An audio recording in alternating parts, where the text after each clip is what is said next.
और मैं सब कुछ। ऐसा प्रत्येक युग में हुआ है और आगे भी ऐसा ही होता रहेगा।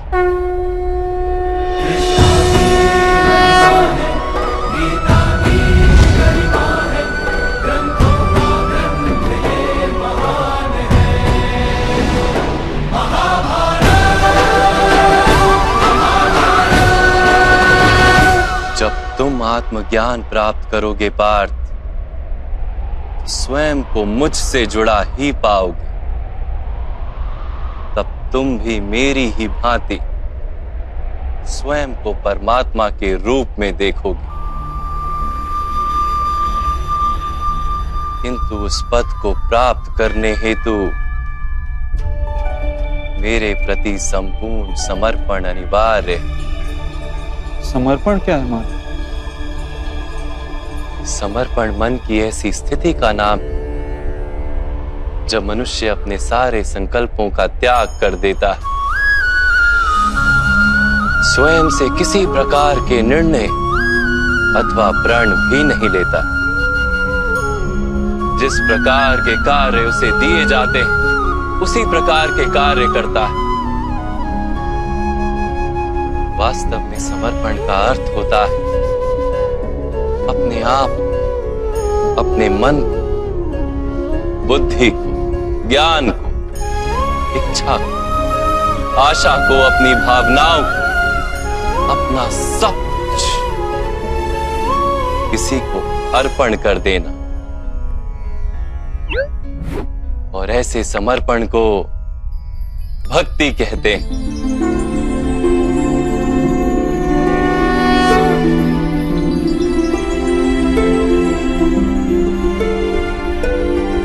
पत्नी का समर्पण पति की ओर, एक योद्धा का समर्पण सेनापति की ओर होता है। एक शिष्य के हृदय में गुरु भक्ति होती है। क्या ये सारी भक्तियां एक समान? क्या सबको ईश्वर की प्राप्ति होती है? नहीं पार्थ,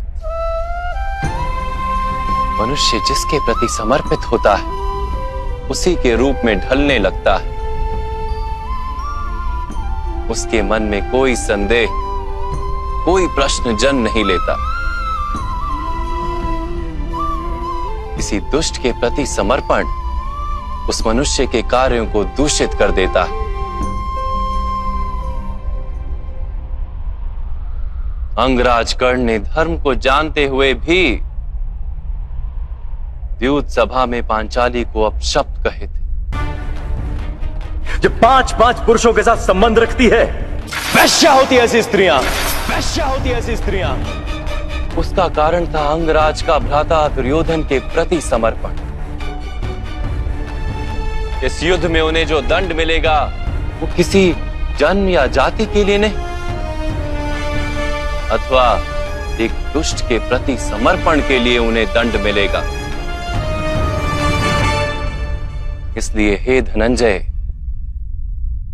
समर्पण उत्तम के प्रति होना आवश्यक है।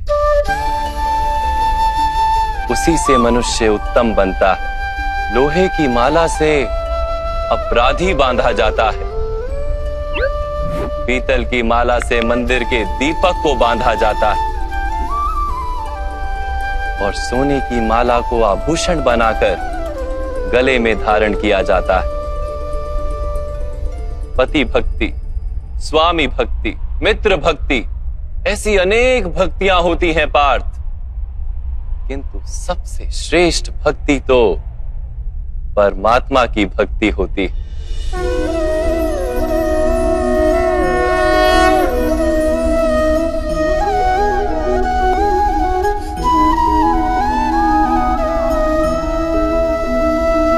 किंतु परमात्मा की भक्ति का सांख्य अथवा कर्म योग से क्या संबंध है? सांख्य योग के कारण मनुष्य स्वयं को आत्मा के रूप में जानता है। कर्म योग से वो जीवन के बंधनों से छूट जाता है, और भक्ति के कारण मनुष्य को परमात्मा के वास्तविक रूप का ज्ञान होता है। परमात्मा के ज्ञान से मनुष्य जन्म मरण के फेरों से छूटकर सच्चिदानंद स्वरूप को प्राप्त कर लेता है।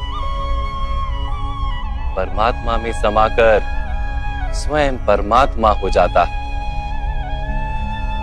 जैसे जल की छोटी सी बूंद जब सागर में मिलती है तो स्वयं सागर बन जाती है। अर्थात इस शरीर का कोई महत्व ही नहीं है माधव। अवश्य महत्व है पार्थ।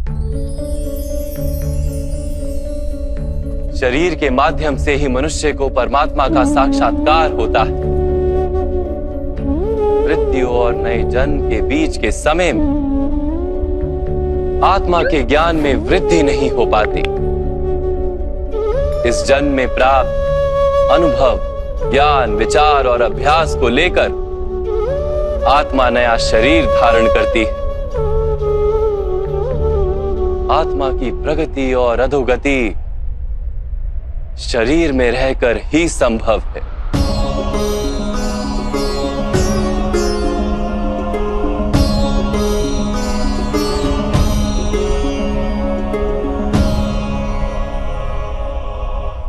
परंतु माधव, यहां उपस्थित व्यक्तियों का वध करके क्या हम उनके उद्धार की संभावना को नष्ट नहीं कर देंगे?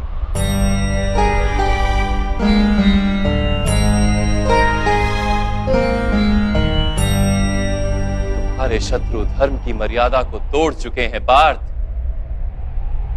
अधर्म ही उनका स्वभाव बन गया है। उनका उद्धार अब असंभव है।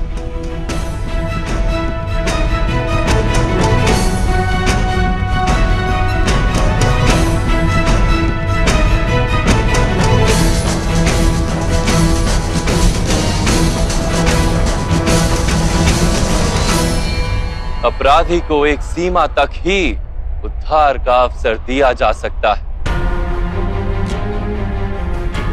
मैंने शिशुपाल के 99 अपराधों को क्षमा किया था, किंतु 100 अपराधों के पश्चात उसे दंड देना आवश्यक था। अपराधी को यदि अपराध करने दिया जाए तो उसका अधिक से अधिक पतन होता है।